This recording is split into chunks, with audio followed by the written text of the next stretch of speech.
Hello, and welcome to Sleepy Science Facts. I'm happy you are here.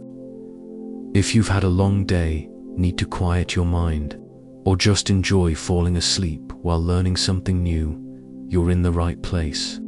Tonight, we'll softly uncover fascinating truths about science, guiding you toward rest and wonder. Tonight's journey takes us beneath our feet, to a world that seems still but is never truly at rest. The topic is the restless Earth, a planet whose surface is forever shifting, drifting and colliding in a dance so slow we hardly notice, yet so powerful it has shaped every mountain, every ocean, and every valley we know. Before we drift any further, I would love to know where in the world you are watching from, and what time of night or morning it is for you. It is always a wonder to imagine this shared experience stretching across time zones and continents. If you enjoy these quiet explorations, a gentle tap on the like button helps the channel more than you might think. If you are already subscribed, thank you for joining this sleepy little community. And if not, feel free to subscribe and click the bell so you don't miss the next calm voyage into science.now. I should probably warn you. I hope this video is not so interesting that it keeps you wide awake. But if it does, then at least you will come away with some surprising knowledge to carry with you into tomorrow.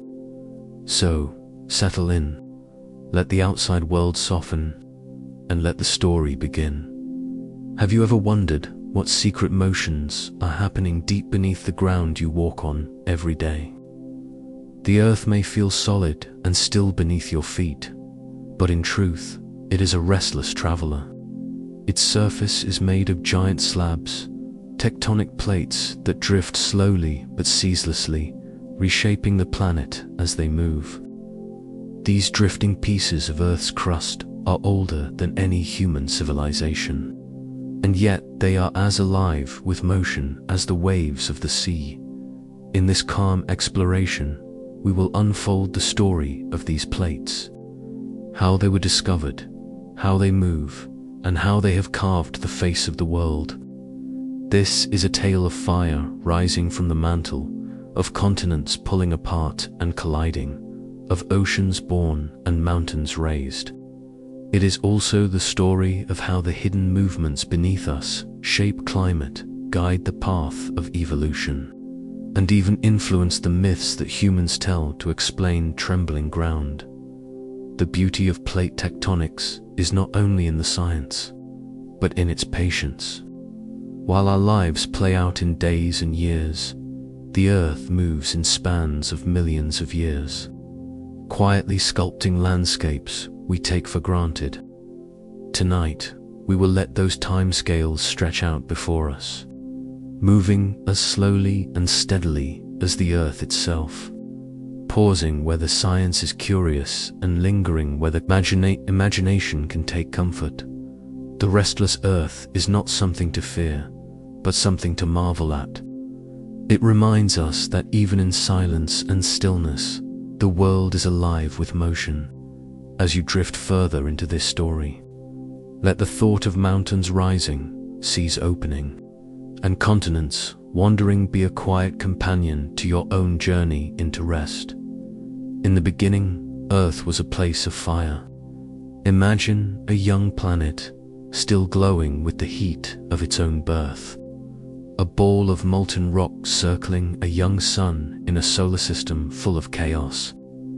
Asteroids and comets crashed down with relentless fury, stirring the surface and keeping it in a state of liquid turmoil. To stand there, if one somehow could, would be to witness a world in the making.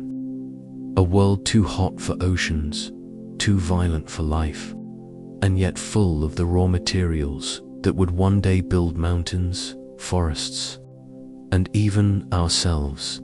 The planet formed about 4 billion years ago, from the swirling dust and gas left over after the sun ignited. Gravity pulled this debris together bit by bit until clumps of rock collided and fused, growing into something large enough to be called a world. Those collisions were not gentle.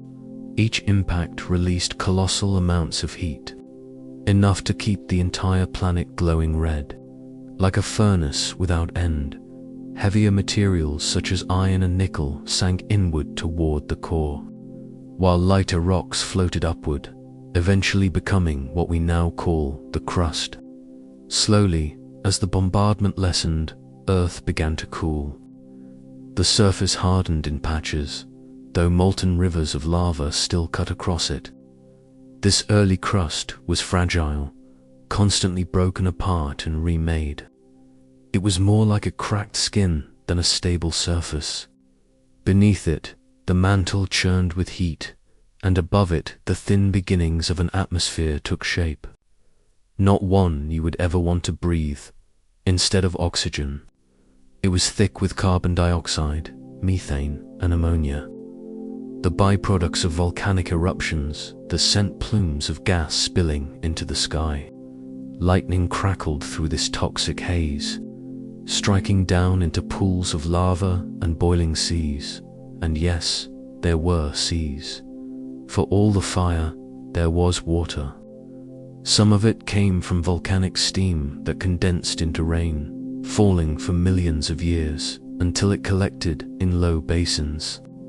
Some of it was delivered by icy comets that struck Earth and melted away, leaving behind vast amounts of liquid water. Together, these sources filled the first oceans, perhaps shallow at first, but spreading wider and deeper as time went on. To imagine those first rains is to picture clouds that never parted, sheets of water falling onto a world still trembling with heat, hissing as it struck the half-cooled crust. Out of this meeting of fire and water, the surface of Earth slowly settled into something recognizable as a planet rather than a cosmic battleground. With oceans came change. Water softened the land, carving channels, breaking apart rocks, and carrying minerals back to the sea. Chemistry began to stir in ways that would one day lead to life, though that was still far in the future.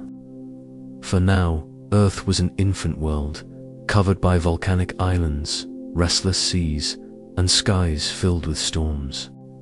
The continents we know did not yet exist, but their foundations were forming, blocks of lighter rock rising above the heavier oceanic crust, like rafts on a molten sea. If one could look from space at that time, the Earth would have appeared very different from today. There were no wide continents stretching across the globe. Instead, there were clusters of rocky fragments shifting and colliding, merging into larger land masses. It was a restless puzzle still being put together. These early movements hinted at the drifting of continents that would one day become the slow heartbeat of geology. The crust was not a single solid piece, but a mosaic of parts, nudged and jostled by forces deep inside the planet. This was the beginning of something extraordinary. The restless nature of Earth itself. Unlike Mars with its quiet frozen surface, or Mercury locked in silence near the sun, Earth was set apart by its ability to change. The crust was thin enough to crack, the mantle hot enough to flow, and the core powerful enough to drive motion for billions of years. These conditions ensured that our planet would never remain still. Mountains would rise, oceans would open, and land would wander. The young Earth was both hostile and generous. Hostile because of the endless volcanic eruptions, the poisonous air, and the meteor strikes that scarred its surface. Generous because within this chaos, it forged the elements of a stable crust, the waters of oceans, and the air that would slowly shift toward supporting life. It was a world finding balance, though balance in geology is never still. It is a balance of moving parts, of stone and water trading places, of heat and pressure locked in a dance. Even the moon played its part. Born from a colossal collision with a Mars-sized body, the moon's gravity helped steady Earth's tilt, calming what might have been a wildly unpredictable spin. Tides began to move in the young oceans, pulling water back and forth, shaping shorelines and stirring chemical reactions. In this way, even the heavens contributed to the restless story of Earth. When we look at the ground beneath us now, it can feel immovable, ancient and eternal. But the first hints of continental drift remind us that this is an illusion. Beneath the stillness lies motion. The continents may move only a few centimeters each year, slower than your fingernails grow. But over millions of years, that is enough to reshape everything. The mountains, valleys, and seas we see today are the end result of that first fiery beginning, when Earth decided it would never be truly still. The story of fire and stone is the story of a planet that cooled just enough to harden, but never enough to fall silent. A place where oceans gathered, where the crust cracked and shifted, and where the seeds of continental drift were first planted. It is a reminder that even in the slowest processes, in the quietest shifts, there is power beyond measure. The young Earth may be long gone, but the restlessness it began still hums beneath our feet, guiding the shape of the world we live on. At the dawn of the 20th century, the world seemed neatly mapped and understood. Continents were drawn, oceans named, mountains catalogued. The Earth, people thought, was solid and still, its great land masses fixed in place for all of history. Yet one man looked at those maps and saw something others overlooked. Alfred Wegener, a German meteorologist with a curious mind, noticed that the continents seemed to fit together like pieces of an ancient puzzle. South America's eastern coastline curved neatly into the bulge of Western Africa. It looked less like coincidence and more like evidence of something deeper. Wegener began to wonder, what if the continents had once been joined together? What if they had drifted apart, carried across the surface of the Earth by some unknown force? This idea, bold and strange for its time, would become known as the theory of continental drift. It was not the first time someone had suggested the continents might have moved, but Wegener was the one who gathered the evidence and gave the idea structure. He collected fossils that told a curious story. Identical species of plants and animals, long extinct, were found on continents now separated by vast oceans. How could a tiny reptile from the Permian period called Mesosaurus appear in both South America and Southern Africa unless those continents had once been connected? He looked at ancient rocks and mountain ranges which seemed to line up perfectly when the continents were reassembled. He even studied ancient climates, pointing out that evidence of glacial deposits in India, Africa, and South America made sense only if those lands had once been close to the South Pole. The picture was convincing to him. Wegener proposed that all the continents had once been united in a single supercontinent he called Pangaea, meaning all Earth. Over millions of years, he said, this massive landmass had split apart, with pieces drifting slowly to their present positions. It was a daring thought. The problem was, Wegener could not explain how such a monumental drift was possible. What force could shove entire continents around? His answer, vague at best, was that the continents plowed through the oceanic crust like icebergs through water. Geologists were unimpressed. To them, the Earth's crust was solid and immovable. The idea of continents wandering across the globe sounded absurd, more fantasy than science. Wegener's theory was ridiculed, dismissed as the dream of a man who studied weather, not rocks. At conferences, he was treated with skepticism, sometimes with open laughter. One American geologist declared that Wegener's theory was utter damn rot. Another quipped that if the continents really did drift, the force pushing them would be the wrath of Almighty God. It did not help that Wegener's timing was poor. In the early 20th century, geology was built upon the assumption of a static Earth. Mountains were thought to rise from the planet shrinking as it cooled, like wrinkles forming on a drying apple. Oceans were considered permanent fixtures. To challenge these foundations was to challenge the very identity of the field. Wegener's critics were not just protecting ideas, they were protecting the pride of a discipline. And yet, Wegener's evidence lingered. The fossil trails, the matching rocks, the puzzle piece continents, they did not go away simply because people ignored them. The seeds of his idea lay dormant, waiting for a new generation of discoveries to bring them to life. Wegener himself would never see that happen. He died in 1930 during an expedition to Greenland. His theory still considered a fringe idea, but science, like the Earth itself, is restless, and truth has a way of resurfacing. The turning point came in the mid-20th century, when technology allowed humanity to peer into the depths of the oceans. During and after the Second World War, navies mapped the seafloor in detail for the first time. What they found astonished them. Running down the middle of the Atlantic was a vast mountain chain, thousands of kilometers long, called the Mid-Atlantic Ridge. Similar ridges appeared in other oceans.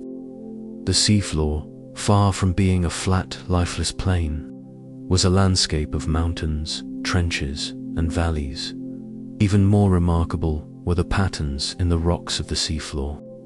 As scientists studied the magnetic properties of oceanic crust, they discovered something odd. The iron-rich minerals in volcanic rocks aligned with Earth's magnetic field when the rock solidified. But Earth's magnetic field had flipped many times in the past, north becoming south and then back again. The seafloor recorded these flips as stripes of alternating polarity, running parallel to the ridges. Each stripe was a magnetic memory frozen into stone. This striped pattern revealed something extraordinary. New crust was forming at the ridges, pushing outward as molten rock rose and cooled. The seafloor was spreading, carrying the continents with it like passengers on a slow-moving conveyor belt. Suddenly, Wegener's drifting countenance made sense. They were not plowing through solid crust. They were riding on slabs of rock created and destroyed by deep earth. The pieces came together in the 1960s as the theory of plate tectonics emerged. Wegener's once ridiculed idea was reborn, now with the physics and mechanics to back it up. The continents did drift, but they were part of larger plates moving on the restless mantle beneath them. Mountains, earthquakes, volcanoes, and ocean basins could all be explained through this framework. What once seemed laughable became the cornerstone of modern geology. Looking back, it is easy to wonder how so many scientists missed what now feels obvious. But that is the nature of discovery. Ideas too bold for one generation can become the foundations of the next. Wegener was not alive to see the vindication of his work, but his legacy is carved into every geology textbook and every map of tectonic plates. His vision of a dynamic Earth, shifting and changing, opened the door to a new way of understanding the planet. There is something poetic in this story. A man staring at maps dared to imagine the continents wandering across time. His peers laughed, but the Earth itself had the last word, whispering its truth through magnetic stripes on the ocean floor. Today, as we stand on what feels like solid ground, we know it is anything but. Beneath our feet lies motion, proven not by imagination alone, but by the hidden patterns of stone, recorded patiently over millions of years. The invention of plate tectonics was not a single spark, but a slow gathering of evidence, the gradual turning of skepticism into acceptance.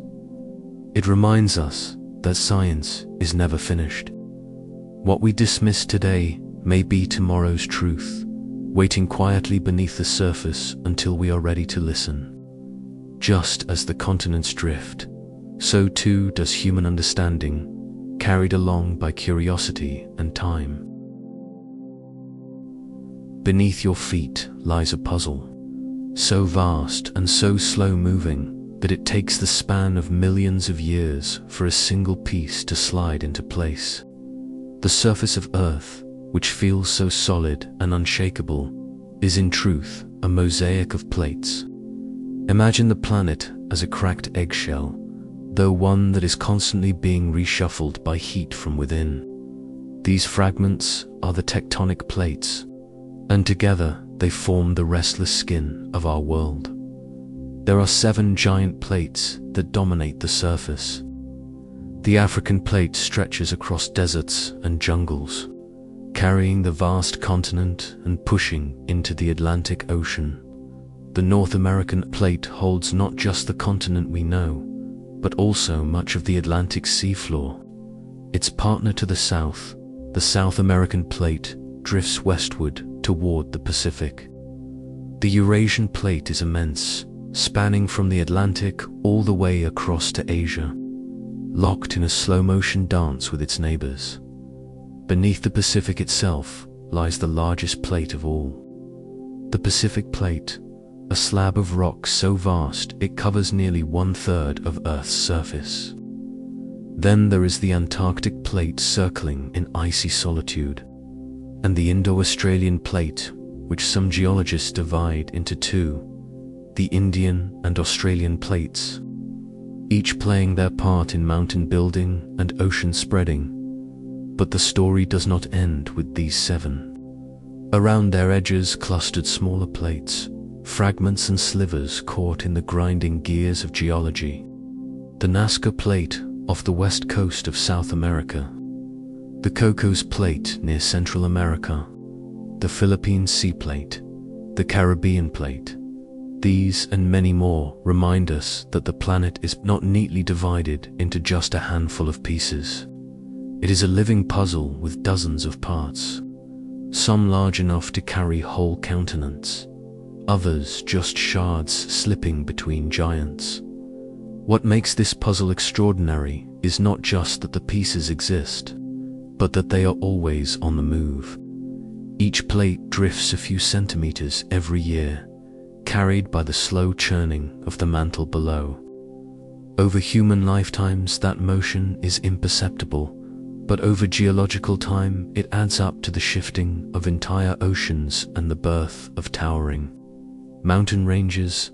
The edges of the plates are where the drama unfolds.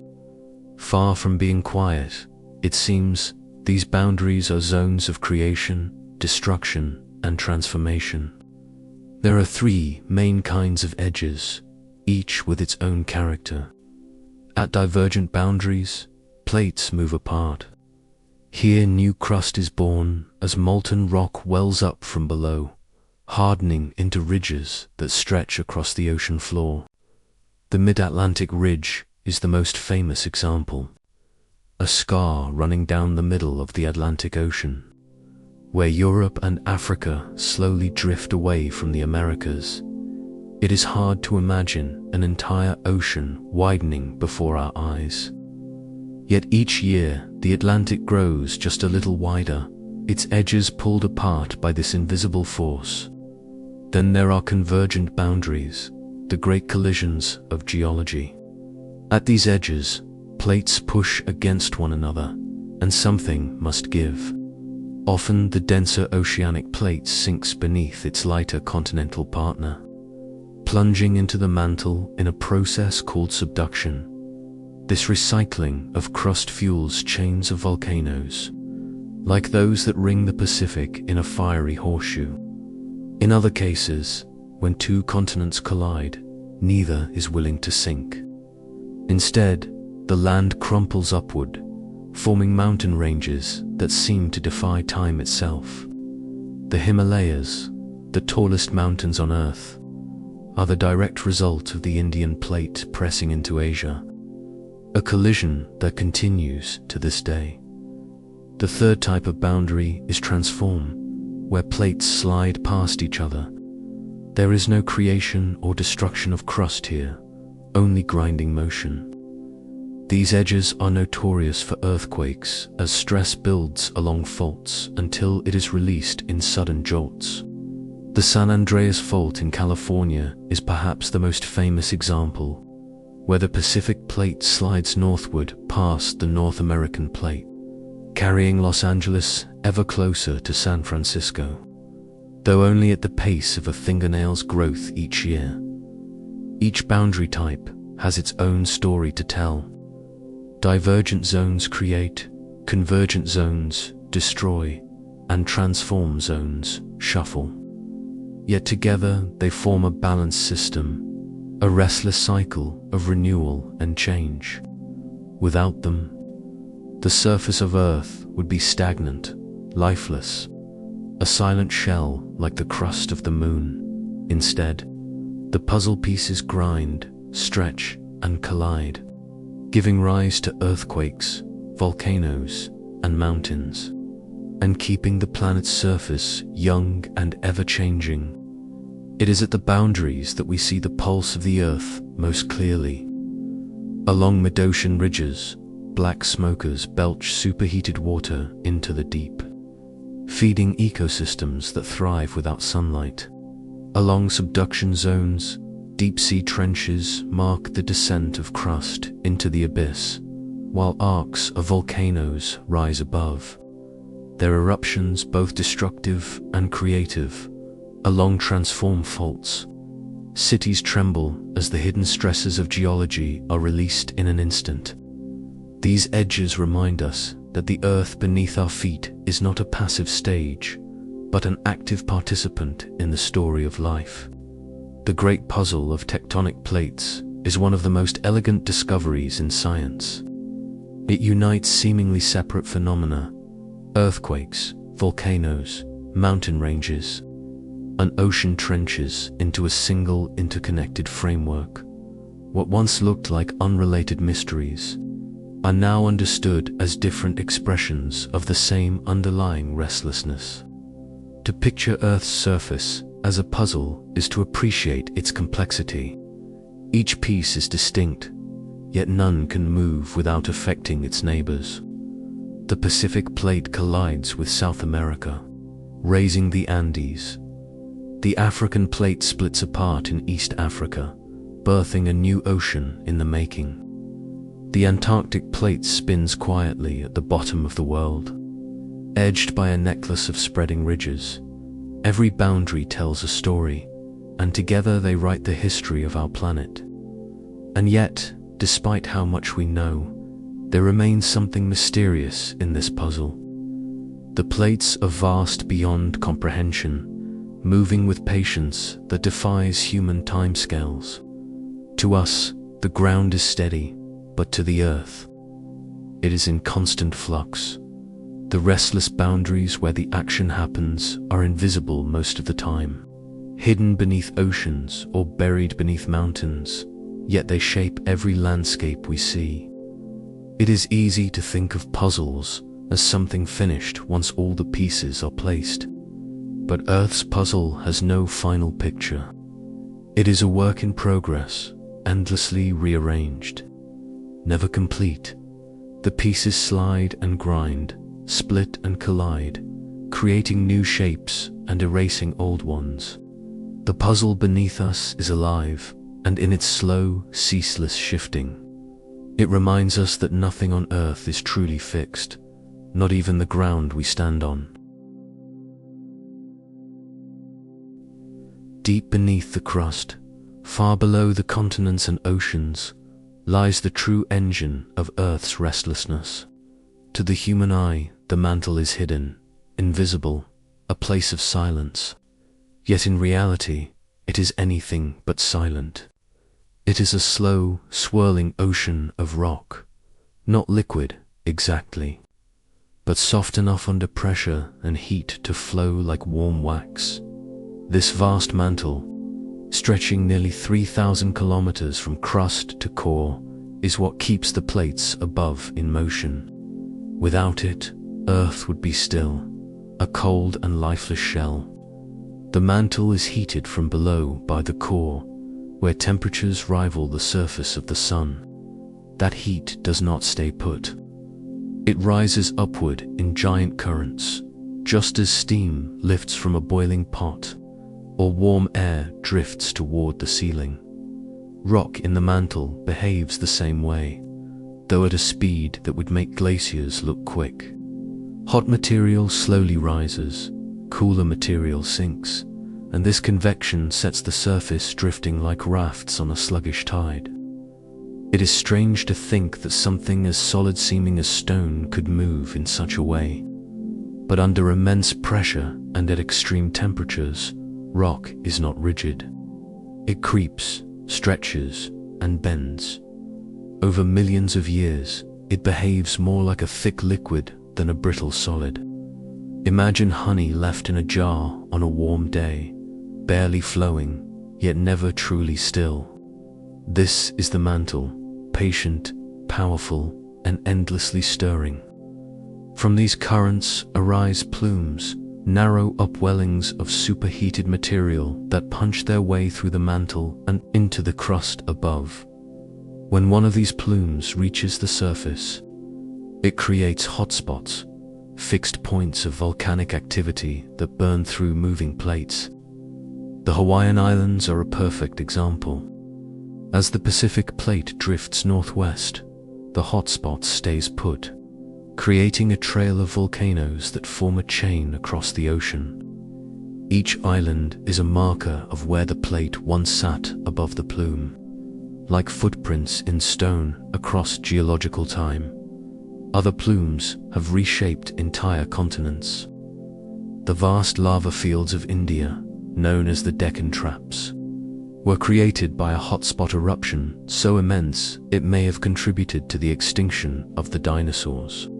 In Iceland, a hotspot rising beneath the mid-Atlantic ridge fuels constant volcanic activity, splitting the island in two, even as new crust is born beneath it.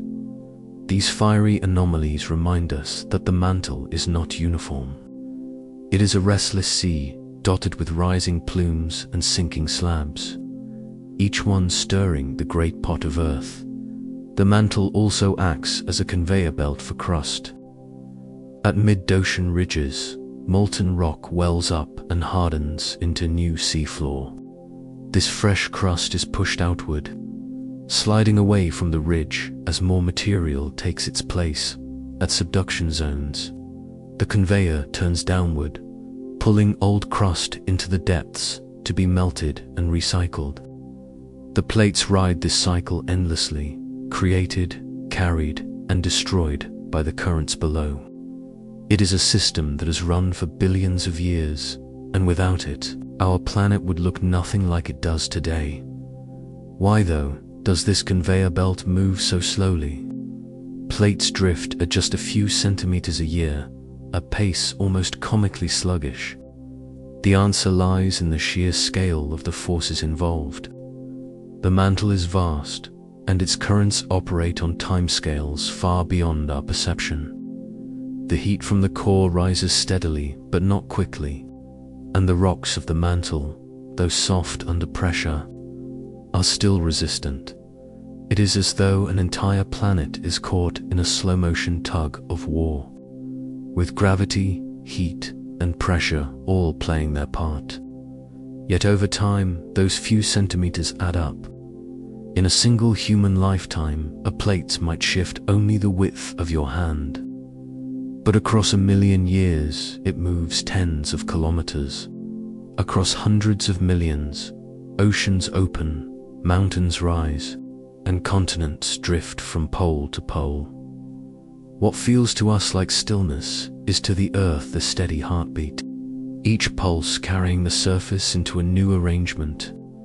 The deep engine is not uniform or predictable. Sometimes it speeds up, sometimes it slows. Slabs of cold crust sinking into the mantle can drag plates more quickly, while plumes of hot rock can force sudden bursts of volcanic activity.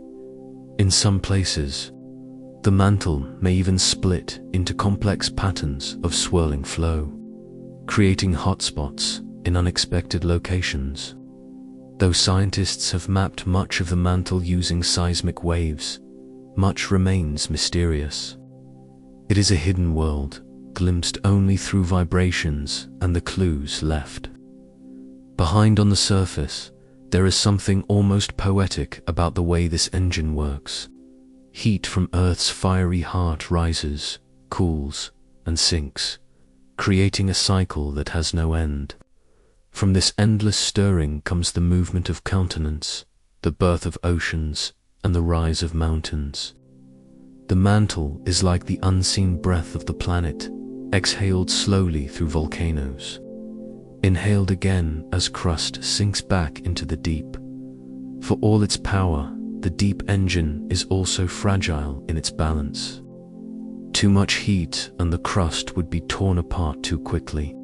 Too little and the planet would stagnate, its surface frozen in silence. Our Earth exists in the sweet spot, restless enough to renew itself, steady enough to sustain life. It is this delicate balance that has allowed oceans to cycle, climates to shift, and life to flourish. When you stand on the ground and feel the illusion of stillness, remember that far beneath you, the mantle churns like an eternal tide. It pushes the continents together and pulls them apart. It builds mountains and opens seas. It is the unseen hand that writes the history of Earth, centimeter by centimeter, year by year. Without pause or rest, the slow drift of plates may seem trivial compared to the speed of our daily lives. But without that drift, there would be no Himalayas, no Pacific Ring of Fire, no Atlantic Ocean stretching wide. The deep engine ensures that Earth is not a static sphere, but a living, breathing world. And though it moves at the pace of eternity, its influence shapes every landscape, every coastline, and every horizon we see.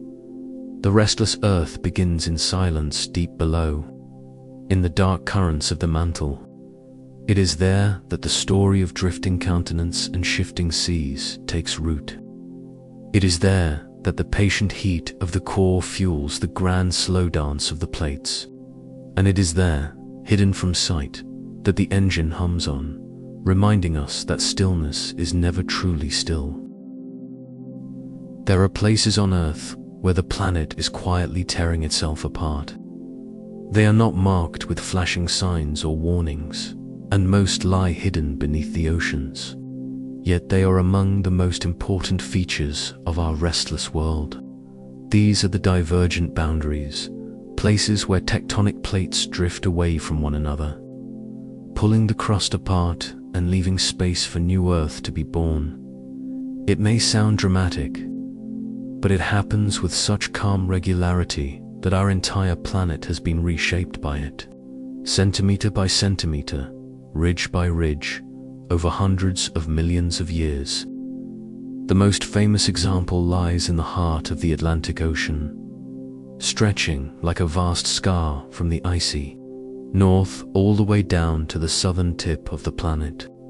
The Mid-Atlantic Ridge is a mountain chain longer than anything on land. It winds across the seafloor for tens of thousands of kilometers, its peaks hidden beneath waves, its valleys home to creatures that thrive in total darkness. This ridge is no ordinary mountain range. It is a seam, a place where the Atlantic Ocean is opening wider with each passing year.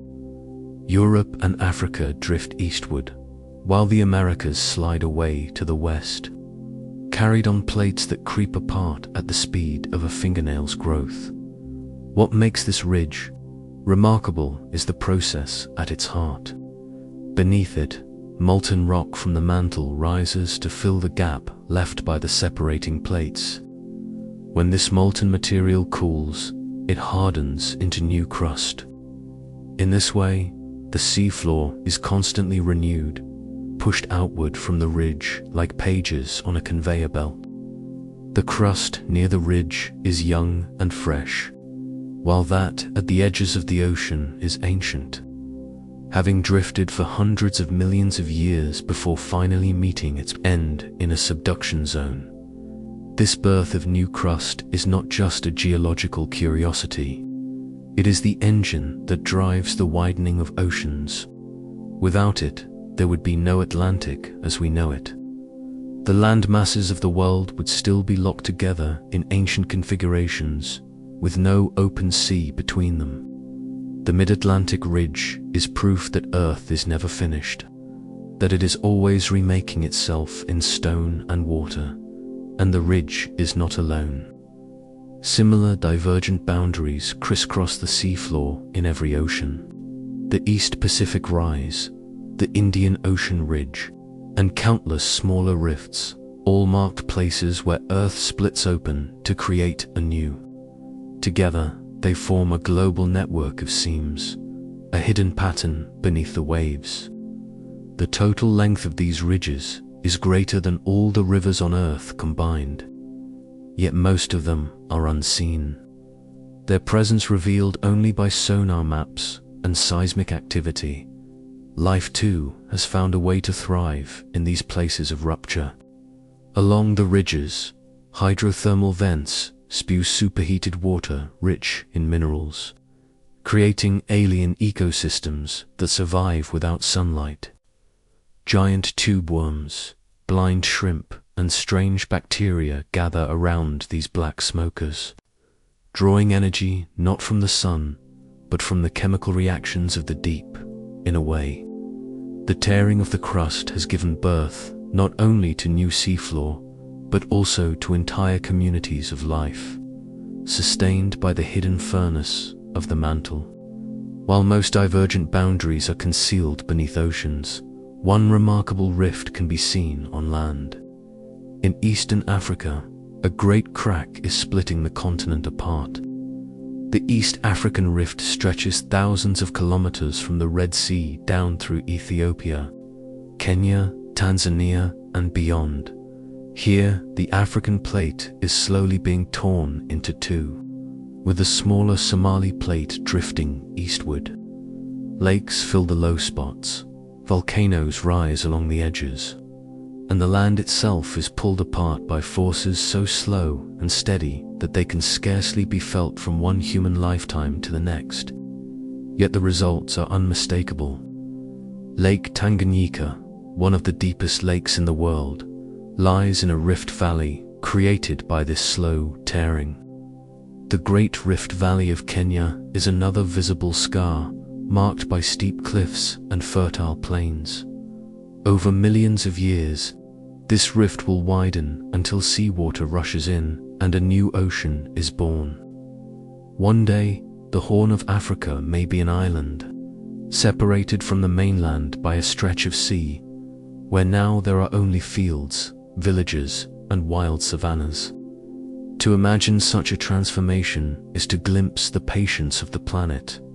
Oceans opening not with a roar, but with a whisper stretched over millennia. These rifts remind us that continents are not eternal fixtures. They are as restless as the oceans, splitting, drifting, and recombining in endless cycles. The land we consider permanent is in reality just one chapter in a story that spans billions of years. Today's valleys and ridges are tomorrow's seas and mountains. The earth writes its history not in ink, but in the slow rearrangement of stone. There is a strange comfort in this process. Though rifts can create earthquakes and volcanoes, their larger story is one of renewal. Divergent boundaries ensure that the planet is never stagnant, that crust is recycled, and that the surface remains dynamic. They are the quiet architects of oceans, the unseen hand that reshapes the map of the world. If you stand on the edge of the East African Rift, you can see the ground opening beneath your feet, though only if you know where to look. The cracks may be small, the shifts imperceptible, yet they tell of a continent in motion. If you could return in 10 million years, you would not find the same landscape. Instead, there would be waves crashing on a new shore, islands scattered across the horizon, and a continent forever changed. The idea that Earth is splitting itself apart may seem unsettling, but it is also profoundly beautiful. The crust is not breaking in anger, but in creation, making room for what comes next. Divergent boundaries remind us that endings and beginnings are often the same thing, that the rupture of today is the birth of tomorrow. And though we may never witness the full transformation with our own eyes, we walk every day on a planet that is quietly, patiently making itself anew. If divergent boundaries are Earth's way of creating new crust, then subduction zones are its way of tidying up. Our planet is a master recycler, never allowing its surface to simply accumulate forever. Instead, the crust is drawn back into the depths, melted, reshaped, and eventually reborn. This process is called subduction, and it is one of the most dramatic, dangerous, and creative forces at work beneath our feet. Subduction begins when two plates meet head-on. Unlike the slow parting of a rift, this is a collision. One plate must yield, and in most cases, it is the denser oceanic crust that dives beneath the lighter continental crust. The descent is not graceful. It is a plunge into the mantle, forming a long scar in the ocean floor known as a trench. These trenches are some of the deepest places on Earth, hidden chasms that make the tallest mountains look small by comparison. The Mariana Trench in the western Pacific sinks nearly 11 kilometers below the surface, so deep that Mount Everest would vanish beneath its waves with room to spare. As the oceanic plate slides downward, it does not disappear quietly. The friction between the sinking slab and the overlying plate generates enormous stress, which is released as earthquakes. Some of the world's most powerful quakes have originated in subduction zones. The devastating event in Japan in 2011, which triggered a massive tsunami, began with a subducting plate jerking beneath the Eurasian plate in Chile. Alaska and Indonesia, similar collisions have unleashed seismic energy felt across oceans. But subduction is not only about destruction. As the oceanic crust descends, it carries with it water and sediments from the seafloor. When these materials reach the mantle, they lower the melting point of the rock, creating pockets of magma. This molten rock rises through the crust, erupting at the surface as volcanoes.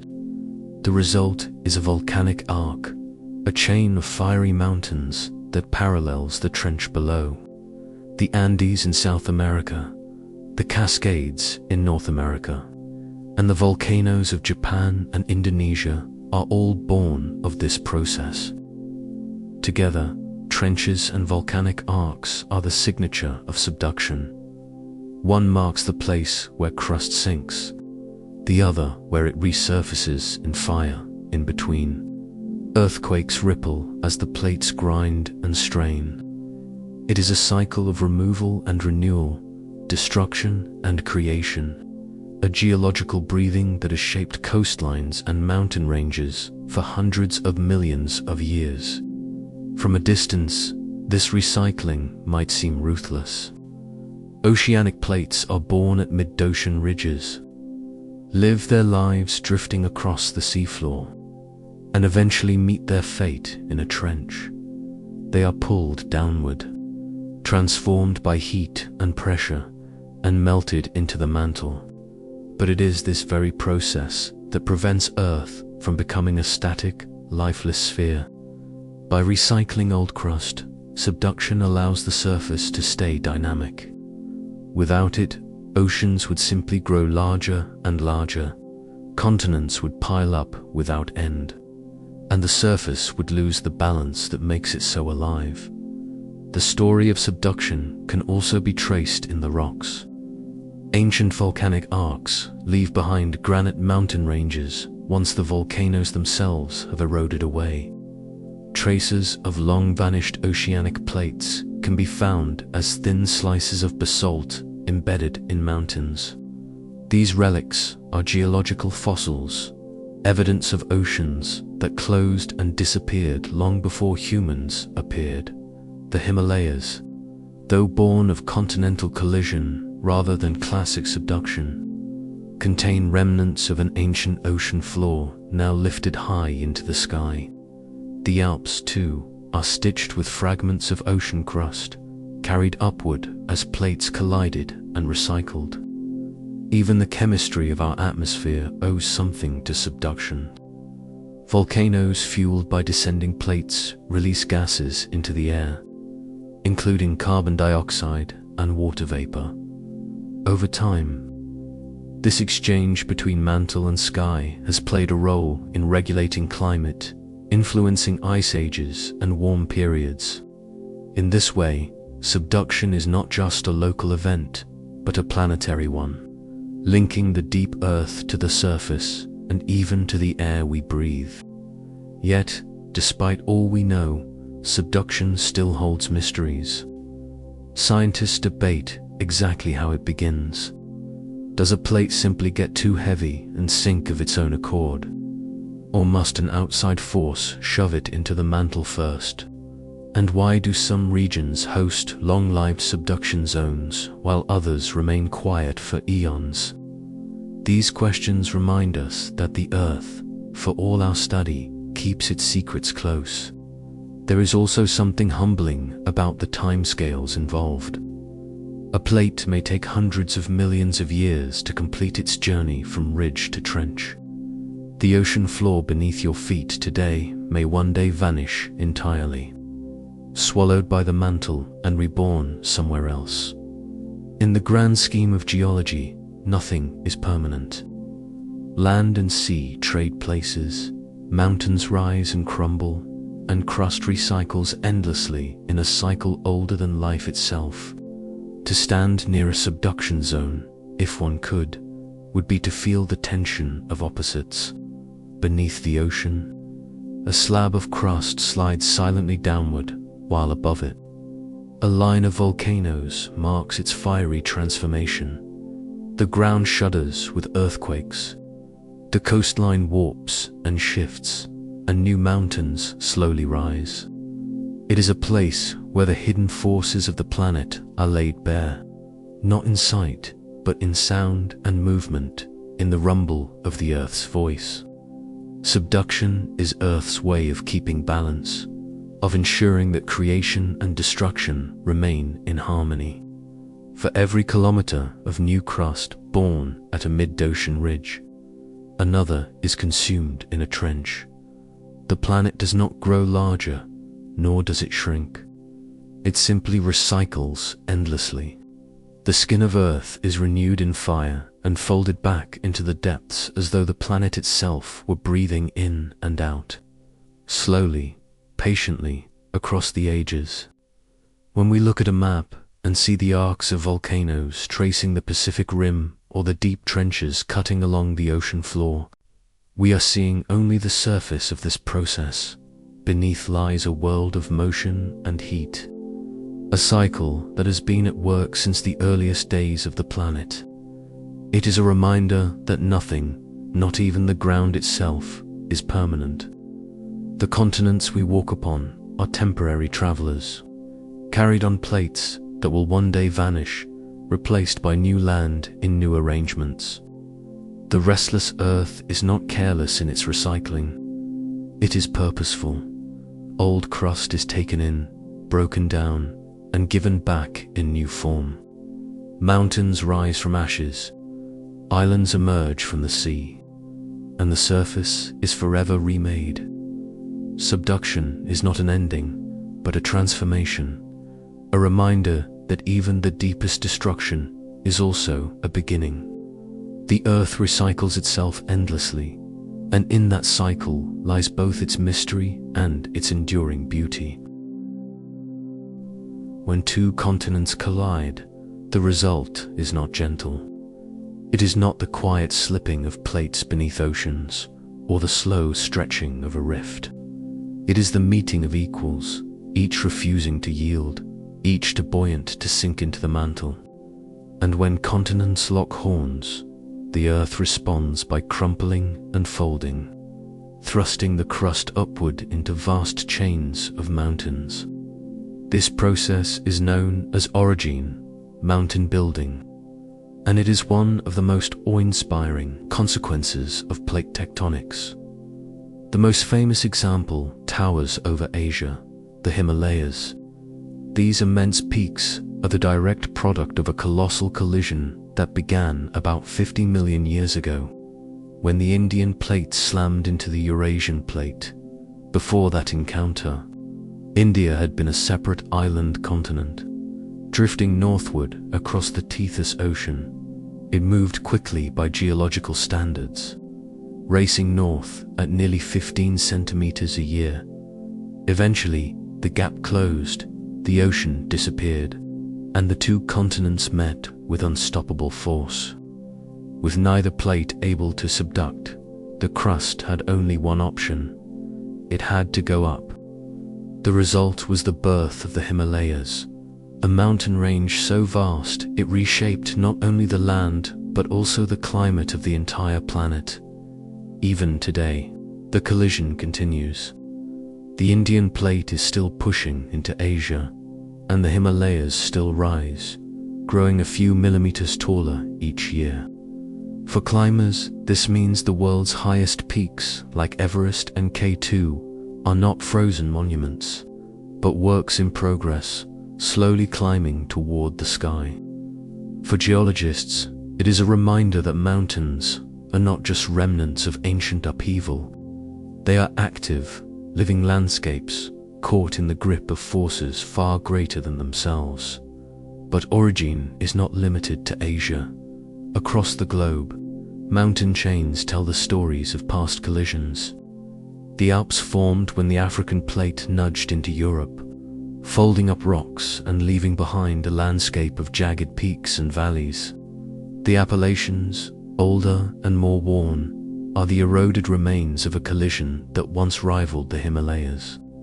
When North America and Africa joined in the supercontinent Pangaea, though time has softened them into rolling hills, their rocks still whisper of a violent birth long ago. The mechanics of mountain building are varied, but the essence is the same. Immense pressure forces rocks to bend, fold, and fracture. Layers of sedimentary rock that once lay flat at the bottom of ancient seas are shoved skyward, tilted into improbable angles, or even stacked one on top of another in great sheets. Whole sections of crust may thrust forward, like giant wrinkles on the skin of the earth. Over time, erosion shapes these new ranges, rivers cutting deep valleys, glaciers carving ridges, wind and rain smoothing sharp edges into gentler forms. But beneath that sculpting, the upward push continues, keeping mountains alive against the forces that try to wear them down. This balance between uplift and erosion is why mountains can endure for so long. The Himalayas rise as fast as rivers and weather can wear them down. If the collision ceased, the peaks would eventually crumble, ground down to plains over tens of millions of years. But as long as plates continue to collide, the rise and fall remain in balance, and the mountains endure. In this way, the tallest ranges on Earth are both fragile and eternal, always changing, never finished. The collision of continents does more than build mountains. It reshapes climate, diverts rivers, and even influences life itself. The uplift of the Himalayas, for instance, altered wind patterns and monsoon cycles across Asia. creating fertile plains that became home to great civilizations. The erosion of young mountains supplies rivers with sediments, nourishing farmlands downstream. Even global carbon cycles are affected, as fresh rock exposed by uplift reacts with the atmosphere, slowly drawing down carbon dioxide and influencing Earth's long-term climate. Mountains are not just scenery.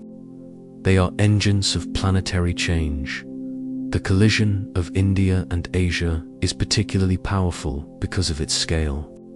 The Indian plate is still moving north, bulldozing its way into Eurasia, and the impact zone stretches thousands of kilometers. Earthquakes ripple through the region, sudden reminders that the collision is far from over. Entire cities sit atop the grinding fault lines created by this slow-motion crash. For the people who live in the shadow of the Himalayas, the mountains are both a source of wonder and a source of danger. Majestic yet restless neighbors, they can shake the ground without warning. Yet even as they threaten, mountains inspire. They rise as symbols of endurance, their peaks touching the sky, their valleys sheltering life. Poets, mystics, and travelers have looked to them as places of mystery and transcendence. For climbers, they represent the ultimate challenge. For scientists, they are windows into deep time. Their folded rocks preserve records of vanished oceans and ancient collisions. Each layer of stone is a page in Earth's history, tilted and lifted for all to see. It is curious to think that mountains, which seem so solid, are products of motion. They are monuments to movement, the outcome of continents drifting and colliding. Their grandeur is born not of stillness but of conflict, not of permanence but of ceaseless change. And though they may seem timeless to us, they too will fade. One day the Himalayas will erode, their peaks ground down into sediments carried to the sea, just as the once mighty Appalachians were worn into gentle ridges. But for now they rise, reminding us that the ground beneath us is never still. Why do mountains keep rising even today? Because the forces that created them are ongoing. The plates continue to push. The crust continues to crumple, and the mantle below continues to drive the motion. Mountains are caught in a constant tug of war, uplift pulling upward, erosion dragging downward. For as long as the balance tips toward uplift, the peaks will climb higher, defying gravity in their patient ascent. The story of colliding continents is one of power, patience, and transformation. It is a story written in stone, visible in the jagged skylines of young ranges and the softened hills of old ones. It reminds us that the landscapes we cherish are not fixed backdrops but active creations, forged in slow battles beneath our feet. The Himalayas may tower as the greatest symbol of this process, but every mountain range has its own tale of collision and uplift, its own chapter in the restless history of Earth. When we gaze at the mountains, we are looking at the frozen moment of impact, the crust, the Earth caught in the act of reshaping itself. And as the sun sets on their peaks, glowing with colors that shift by the hour, it is worth remembering that they are still rising, still changing, still writing their story in stone. Mountains are not simply there, they are becoming, and in their becoming lies the wonder of a planet forever in motion. Of all the forces unleashed by tectonic restlessness, few capture human imagination or fear quite like earthquakes. Unlike the slow drift of continents or the gradual rise of mountains, earthquakes strike suddenly. One moment the world is calm, the next it shudders with violent motion. They are the most immediate reminder that the ground beneath us is not fixed but alive with hidden tension. Earthquakes occur when stress builds along faults. The fractures where plates meet or where rocks within a plate shift against one another. For years, even centuries, pressure may accumulate as the plates lock together, refusing to move. But eventually the strain becomes too great. The rocks snap, slipping suddenly, and the energy stored in them is released as seismic waves that ripple through the earth. These waves shake the surface, rattling buildings, cracking roads, and toppling bridges. They roll outward like ripples on a pond, but with a force that can shatter entire cities. Some quakes are small, barely detectable by sensitive instruments. Others are catastrophic, leveling towns and reshaping landscapes in seconds. The San Francisco earthquake of 1906 tore through more than 400 kilometers of the San Andreas Fault, devastating the city and igniting fires that burned for days. The 2004 Indian Ocean earthquake, one of the most powerful ever recorded, lifted the seafloor by several meters, displacing vast amounts of water and triggering a tsunami that swept across coastlines from Indonesia to Africa, killing over 200,000 people. Japan, Chile, Mexico, Turkey, Nepal. The list of countries scarred by earthquakes is long. Anywhere plates grind, slip, or collide, the potential for seismic disaster lies waiting. And yet, earthquakes are not purely destructive. They are also essential to the restless balance of the earth. Without them, stress would build endlessly, tearing the crust in ways far more catastrophic. Each quake is a release, a resetting of tension that allows the plates to continue their slow journey. It is a harsh but necessary truth. The ground must sometimes break to keep the planet whole. Scientists measure earthquakes with seismographs, instruments that record the shaking of the ground. From these records, the magnitude of a quake is determined, once measured by the Richter scale, but now more commonly by the moment magnitude scale, which captures the total energy released. Small quakes of magnitude 2 or 3 happen every day, unnoticed by most people. Larger ones of magnitude 7 or 8 are rare but devastating, releasing energy equivalent to thousands of nuclear bombs. No matter the scale, each quake is part of the same restless story.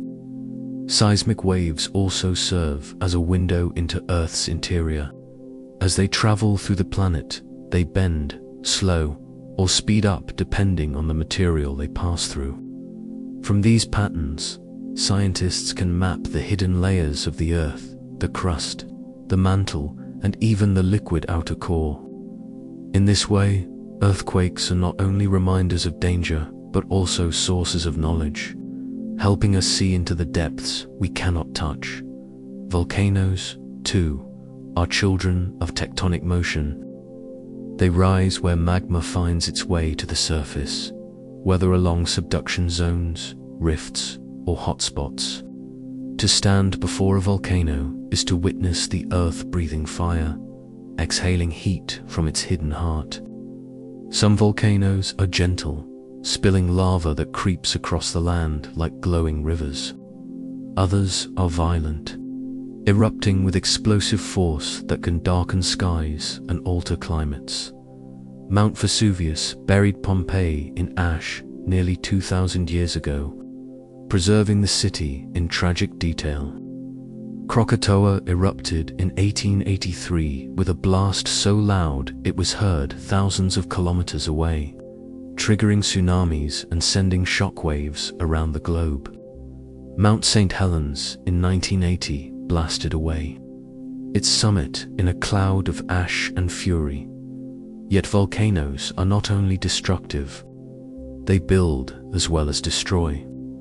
The Hawaiian Islands, the Galapagos, Iceland, all are products of volcanic activity, land born from fire in the middle of the sea. Volcanic soils are among the most fertile on Earth, feeding millions with their richness. Gases released by volcanoes have shaped Earth's atmosphere over time, and eruptions have even influenced the course of history by altering harvests, economies, and societies. Earthquakes and volcanoes together are the most vivid evidence of plate tectonics at work. They remind us that the surface of our planet is not passive but active, restless, and alive. They bring awe as well as fear, destruction as well as creation. And though we often think of them as unpredictable disasters, they are in fact part of the steady, ancient processes that make Earth the planet it is. Every tremor, every eruption is a whisper of the deep mantle, a signal that the cycle of creation and renewal continues. In some cultures, earthquakes and volcanoes have been woven into myths, symbols of gods, angry or benevolent, forces beyond human control. In truth, they are neither wrathful nor kind. They are simply the earth, moving and reshaping itself as it always has. For those who live near faults or volcanoes, the reality is both humbling and inspiring. Cities like Tokyo, San Francisco, and Mexico City are built in places where the ground can shudder at any time. Communities near Vesuvius or Popocatépetl live in the shadow of mountains that may roar again. Yet people remain, drawn by fertile land, rich culture, or simply the pull of home. To live with earthquakes and volcanoes is to live with the knowledge that the ground itself is alive, and perhaps that is part of the beauty of our planet. Earth is not a static rock, but a world that breathes, shakes, and erupts. Its restlessness is the source of both peril and possibility. The reason why landscapes shift, why mountains rise, and why life itself has been given such diverse places to thrive. In the stillness of night, when the world seems quiet, remember that deep below, the planet is never truly still. The tremors and eruptions that sometimes break that quiet are not interruptions. They are reminders that we live on a world in motion, a world that reshapes itself with fire and quake, a world that, in its restlessness, has given us both challenge and wonder. The earth shakes, the earth erupts, and through these events it writes its restless story across the ages. Across Earth's long history, continents have not remained where they are today. They have wandered, collided, and drifted apart, reshaping the face of the planet again and again. This grand cycle of coming together and breaking apart is known as the supercontinent cycle, and it has played out several times over billions of years. The most famous of these supercontinents is Pangaea, the mighty landmass that existed about 300 million years ago. Its name means all Earth, and it was exactly that, a single, vast continent stretching from pole to pole, surrounded by a global ocean called Panthalassa. To imagine Pangaea is to imagine a world where today's continents were neighbors, pressed together in a giant jigsaw of land. North America nestled against Africa, South America tucked into the curve of West Africa, India attached to the edge of Antarctica, Australia snug against the side of Asia. Mountains rose along the seams where plates collided. Deserts spread across the interior where no ocean breezes could reach, and great rivers wound through landscapes that no longer exist. For millions of years, Pangaea dominated the planet, but it was not destined to last. Beneath it, the mantle churned restlessly, pulling at the great continent until it began to crack. About 200 million years ago, rifts opened and Pangaea started to split apart. The Atlantic Ocean was born, widening year by year as new crust formed at its center. India broke away and began its rapid journey north toward Asia. Antarctica drifted into the south. wrapped in ice. The continents as we know them today are the children of that breakup. But Pangaea was not the first supercontinent, nor will it be the last. Before it came Rodinia, an older supercontinent that existed about 1 billion years ago. Rodinia eventually fragmented, giving rise to smaller continents that wandered the globe before reuniting again as Pangaea. Even earlier, scientists believe there was Nuna, sometimes called Columbia, a supercontinent more than 1.5 billion years old. And before that, there may have been even more ancient configurations, their traces faint and uncertain, buried deep in the rocks. The cycle is endless. Continents converge into one, break apart, drift across the globe, and one day come together again. Each cycle takes hundreds of millions of years, but the pattern is clear. If the past is any guide, the continents we know today are destined to reunite in the far future. Already, the slow drift of plates hints at new collisions to come. The Atlantic Ocean is widening, but the Pacific is shrinking. Australia is moving north, inching closer to Asia. Africa is creeping toward Europe, squeezing shut the Mediterranean Sea. One day, tens or even hundreds of millions of years from now, a new supercontinent will form. Scientists have speculated on what that future landmass might look like. Some imagine it forming where the Atlantic continues to open, pulling all the continents around into a ring. Others suggest the Pacific will close completely, bringing Asia and the Americas together. One proposed future supercontinent has been nicknamed Amasya, a giant landmass that would stretch across the northern hemisphere, uniting Asia with North America. Another scenario envisions Pangaea Proxima, a new version of Pangaea, where the Atlantic shuts and the continents reunite in familiar positions. Yet another idea imagines Novopangaea, a rearranged Earth where Australia merges with East Asia. Antarctica drifts northward, and the continents cluster around the equator. These visions differ, but they share a common truth. Earth's restlessness never stops. The surface is never fixed. The maps we know are only temporary.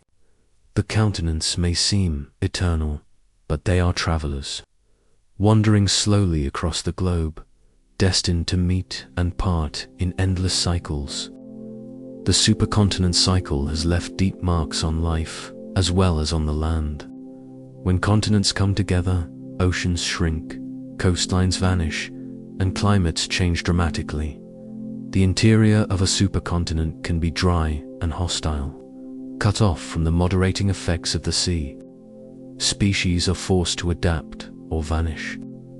When continents break apart, new oceans form, new coastlines appear, and ecosystems diversify. Isolation drives evolution, and fresh opportunities emerge for life to spread and change.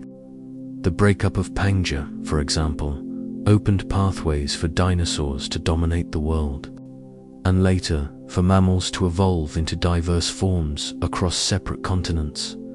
The cycle of supercontinents is thus not only a geological tale, but also a biological one. It has guided the course of evolution, shaped climates, and written the backdrop against which life has unfolded. When we look at a world map today, we are seeing just one frame in a film that stretches for billions of years. The continents are mid-journey, partway between past unions and future collisions. Our modern world, with its familiar outlines of Africa, Asia, the Americas, and Europe, is temporary. One day the map will be unrecognizable, with new oceans and mountains, new climates and coastlines. And just as we imagine Pangaea with wonder, some distant future species may one day look back at our world and marvel at how different it once was. There is a strange comfort in this perspective. The ground beneath us, though solid, is not permanent. It is a traveler in a cycle older than life, older even than the mountains and seas we know. To think of continents drifting endlessly across the ages is to see Earth not as fixed but as alive, reshaping itself in patterns too vast for human time. Pangaea rose and fell, Rodinia rose and fell, and the continents we know now will also rise and fall, bound to the rhythm of the supercontinent cycle. It is the heartbeat of geology, slow but steady, marking the passage of time not in years, but in eons. The restless earth has shaped not only the land and seas, but also the story of life itself. From the earliest microbes to the rise of humanity, tectonic motion has been a quiet but decisive force, guiding evolution in ways both subtle and profound. Without drifting plates, the history of life might have unfolded very differently. Consider the early oceans, where life first began. Hydrothermal vents along mid-ocean ridges may have provided the chemical energy needed for the first cells to emerge. In those dark, mineral-rich waters, tiny organisms harnessed energy not from sunlight, but from the Earth's inner heat. These strange ecosystems, thriving in the shadows of tectonic restlessness, may hold the key to the origin of life itself. As continents formed and broke apart, the changing geography reshaped habitats, climates, and migration routes. When Pangaea existed, much of the interior was arid and harsh, limiting biodiversity. But when it split apart, new coastlines appeared, shallow seas spread across the land, and ecosystems flourished in the fresh diversity of environments. Species once united were separated by oceans, evolving along different paths. Isolation drove speciation, and speciation drove the explosion of life's variety. Dinosaurs, mammals, birds, and flowering plants all rose to prominence in worlds shaped by drifting continents. The collision of India with Asia, which raised the Himalayas, also changed global climate patterns, intensifying monsoons and creating new niches for life. The rise of the Andes influenced rainfall in South America, altering the Amazon basin and helping shape one of the richest ecosystems on Earth. Volcanic eruptions linked to tectonics have also altered the course of evolution. The vast lava flows of the Siberian Traps, unleashed 250 million years ago, spewed gases that poisoned the atmosphere and oceans, contributing to the greatest mass extinction in Earth's history. More than 90% of species vanished in that Permian-Triassic catastrophe.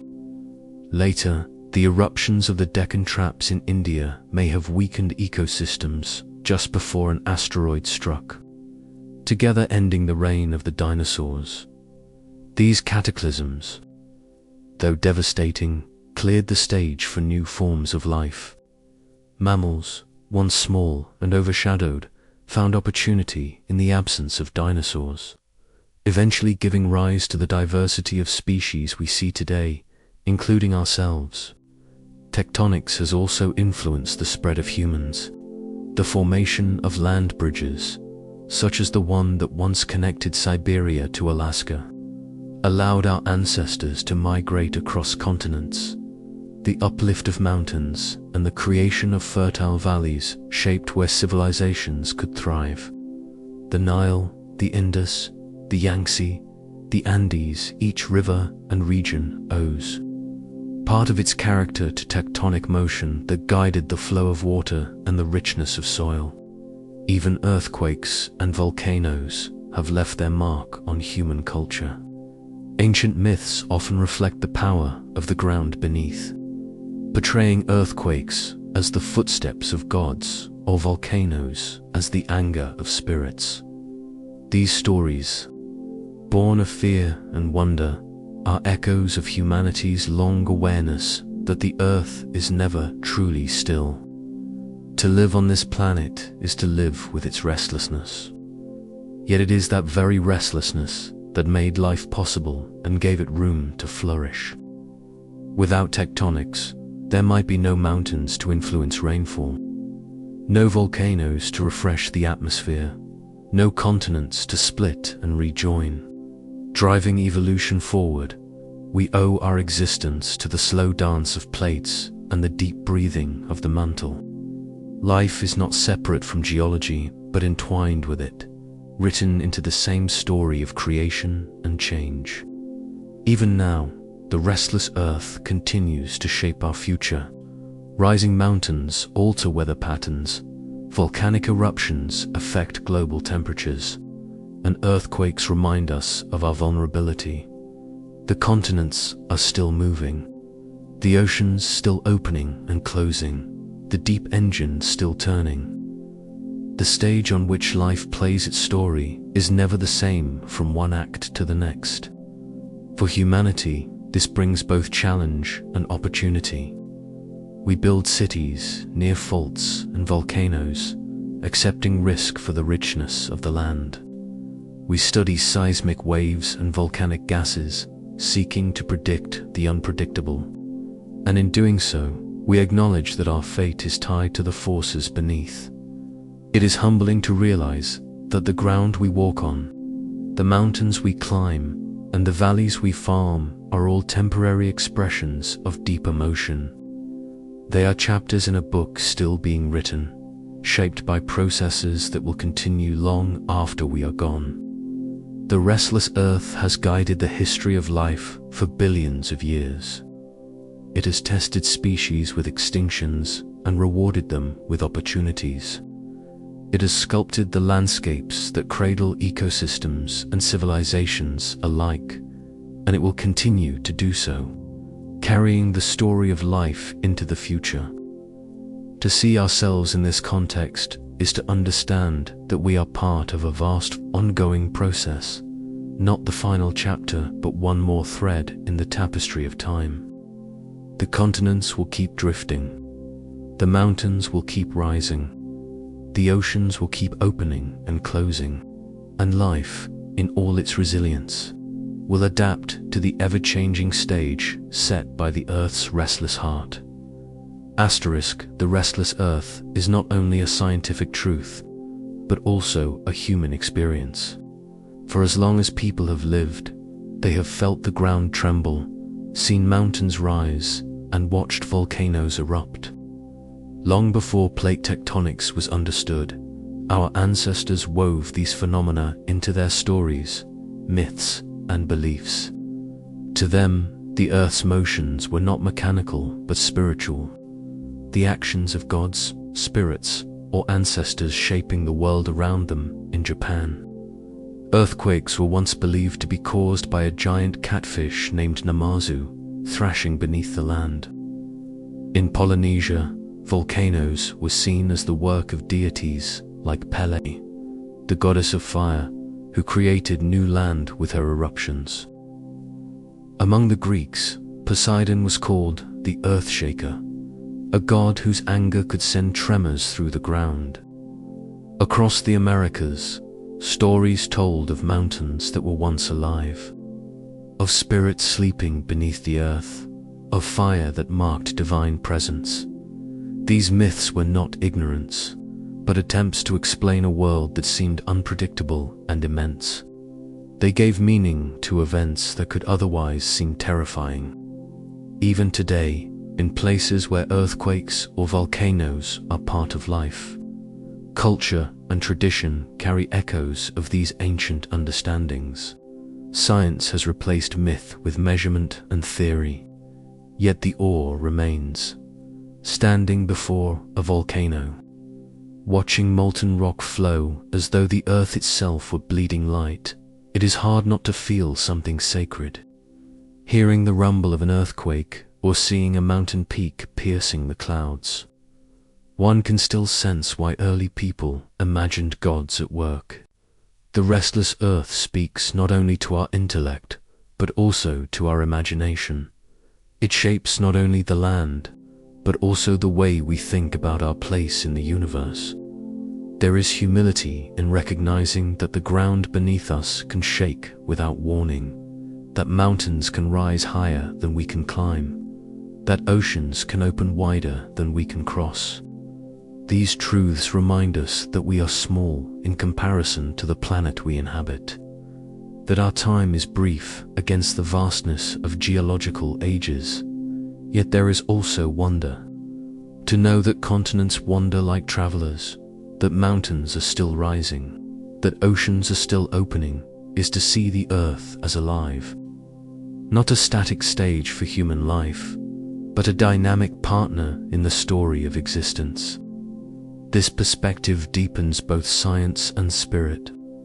It invites us to see geology not as dry facts, but as poetry written in stone. To view tectonic motion not as cold mechanics, but as the slow heartbeat of the planet.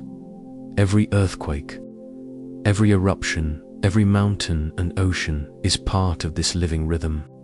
And though it sometimes brings fear, it also brings beauty, renewal, and the reminder that change is the nature of all things. The restless earth has shaped not only ecosystems and climates, but also the cultures and imaginations of humanity. It has taught us resilience in the face of disaster, creativity in explaining the unknown, and reverence for forces beyond our control in this way. Science and myth are not enemies, but companions, each expressing in its own language the truth that the earth is alive with motion. One speaks in measurements, the other in stories. Both are born of wonder.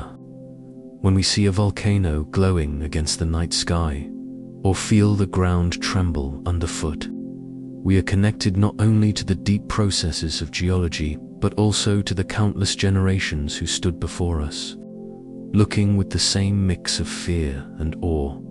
The Earth's restlessness is as much a human inheritance as it is a planetary fact. And as long as we live on this shifting, changing world, we will continue to tell its stories in myths, in science, in poems, and in dreams. For to be human is to dwell on a planet that never sleeps, a planet always becoming. The restless earth reminds us that permanence is an illusion. Mountains rise but will one day crumble. Oceans open but will one day close. Continents drift apart but will one day rejoin. Nothing stands still, not the land, not the sea, not even life itself. This truth, though daunting, is also comforting. It means that change is natural, that endings are beginnings, that what seems lost is often remade in another form. For humanity, this perspective can be grounding. Our lives are brief, our civilizations fleeting, yet we are part of a story billions of years in the making. The mountains we admire, the rivers we cross, the coasts we inhabit are temporary chapters, but they are chapters in a book that continues without end. To walk on the earth is to walk on something ancient and young at the same time, something steady and restless, enduring and changing. The restless earth is not a problem to solve, but a reality to embrace. It is the source of challenges, yes, earthquakes, eruptions, and disasters. But it is also the source of landscapes, climates, and fertile soils that sustain us. It is the reason our planet is alive, diverse, and beautiful. To live here is to accept the motion, to adapt to it, and to marvel at it. As you listen to the quiet hum of this story, perhaps preparing to drift into sleep, let yourself imagine the slow dance of countenance, the deep currents of the mantle, the rise of mountains, and the opening of oceans.